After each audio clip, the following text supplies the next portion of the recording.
There are moments in life you want to hold on to forever, frozen in a perfect frame. For me, that moment was a solo hike through Blackwood Forest, captured in a single stunning photograph.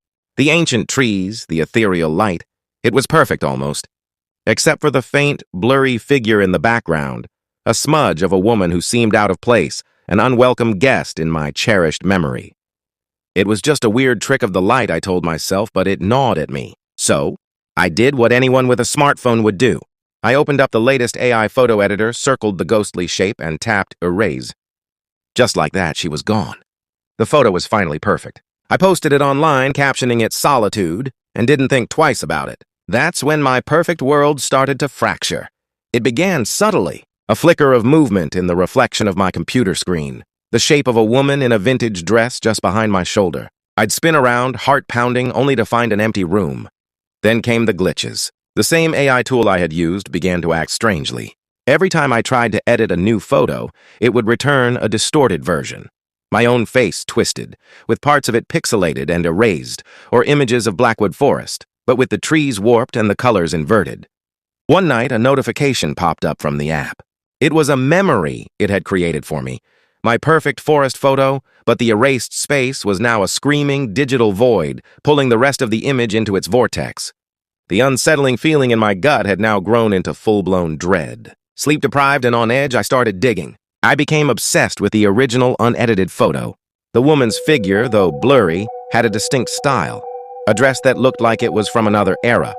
My research led me down a rabbit hole of local town archives, searching for any information about Blackwood Forest from decades past.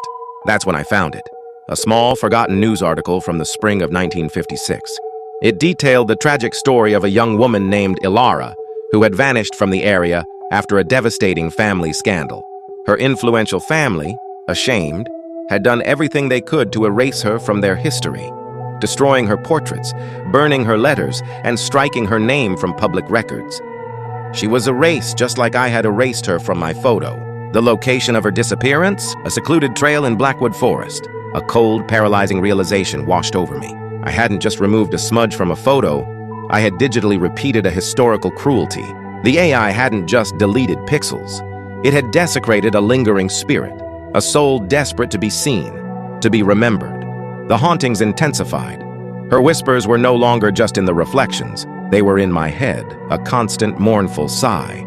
She wasn't just in the forest anymore, she was in my home, a permanent unseen resident. In a final desperate act, I opened the photo editor, my hands trembling as I searched for an undo button, a way to reverse my digital sin. As my cursor hovered over the restored image, the faint, blurry face of Ilara in the photo snapped into focus, her mouth opening in a silent, eternal scream.